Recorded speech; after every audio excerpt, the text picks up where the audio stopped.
Ce journal vous est offert par CET Congo, Société d'ingénierie civile.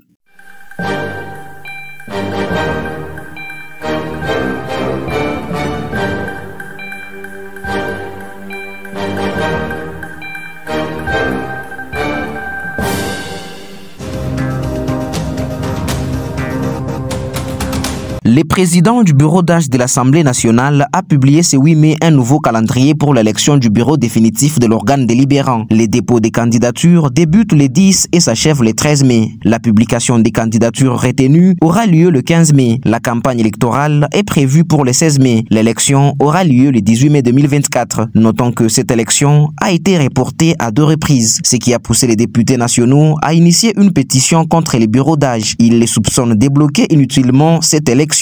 Les députés pétitionnaires affirment avoir été empêchés hier d'accéder à l'hémicycle du Palais du Peuple. Ils exigent que l'élection du bureau définitif se tienne sans délai. Rappelons que Mbosso Kodia, le président du bureau d'âge, avait perdu la primaire de l'Union Sacrée qu'il opposait à Modeste Bati Lukwebo et Vital Kamerhe, ces derniers qu'il avait remporté comme candidat officiel de cette plateforme politique au poste du président de la Chambre basse du Parlement congolais. Le verdict est tombé ce jeudi 9 mai dans l'affaire regroupement politique Alliance des alliés de l'Union pour la nation congolaise contre Fifi Masuka, élu gouverneur du Lualaba. La cour d'appel siégeant en matière de contentieux électoraux a jugé la plainte recevable mais non fondée. En conséquence, le juge a déclaré Fifi Masuka définitivement élu.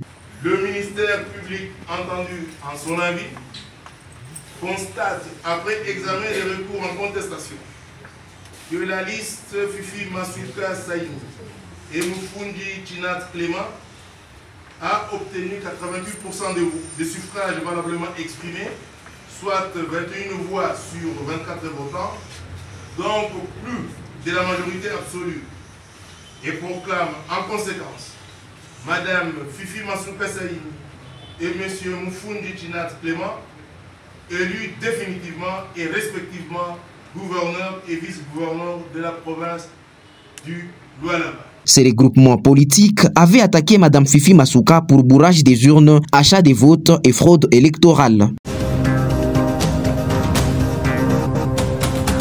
Fin ce 9 mai du bras de fer entre la mairie et les taxis-motards de Kasumbalesa. Ces derniers se disaient fermement opposés au paiement de la taxe des parkings annoncée par les autorités de la ville, ce qui a expliqué leur sitting hier devant la mairie. Finalement, un compromis a été trouvé entre les deux parties. C'était après une rencontre ce jeudi matin entre le maire et les taxis-motards. Cette taxe sera payée moyennement une quittance en bonne et due forme. Explication avec le maire André Kapamba.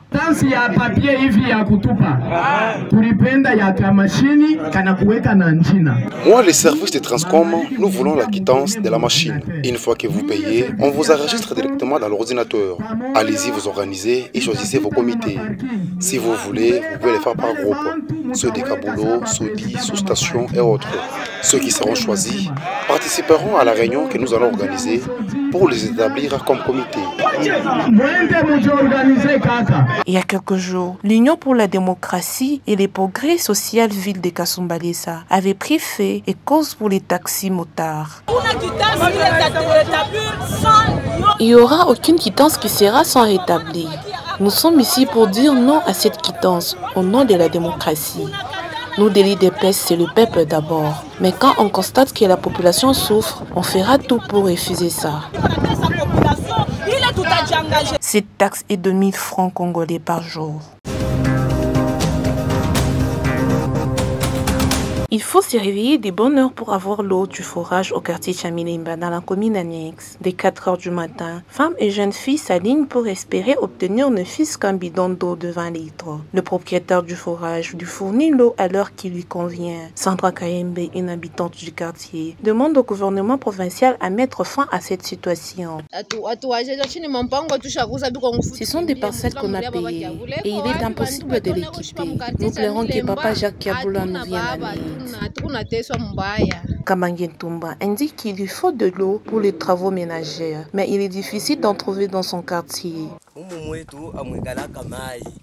Ici chez nous, nous n'avons pas une eau potable. Il y a seulement des puits que nous creusons à 5 mètres. Pour purifier l'eau, nous y mettons du sel et après 3 jours, c'est alors que nous utilisons cette eau. La ville de Lubumbashi connaît un sérieux problème d'approvisionnement en eau potable.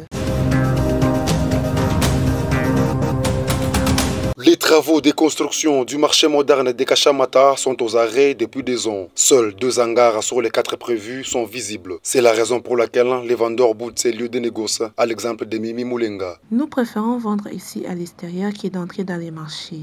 Ça fait très longtemps depuis qu'il avait arrêté avec ses travaux. Avant, il nous avait dit que les travaux ne prendront que quelques jours. Mais en réalité, ça c'est la 2e année. Un peu superstitieuse, Jocelyne Makonga pense que tout s'est arrêté car les autorités n'avaient fait aucune cérémonie à l'entame des travaux de construction de ces marchés. Les travaux se sont arrêtés parce que dans tout le marché, on fait toujours des cérémonies avant d'entamer des travaux de construction.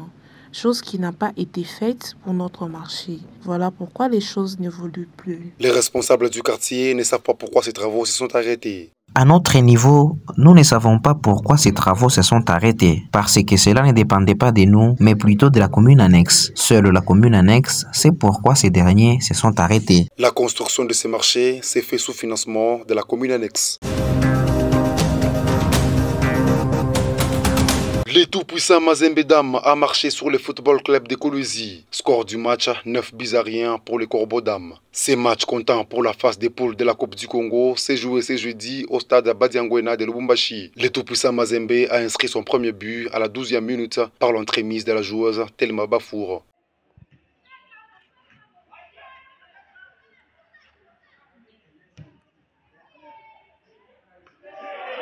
Huit minutes plus tard, Mireille Kanjinga et Lydia Molakoana vont alourdir le score pour Mazembe. Mazembe va poursuivre avec sa série de buts à la 31e, 35e, 36e et à la 43e minute. Le tout-puissant Mazembe Dam a dominé les matchs du début jusqu'à la fin de l'explication.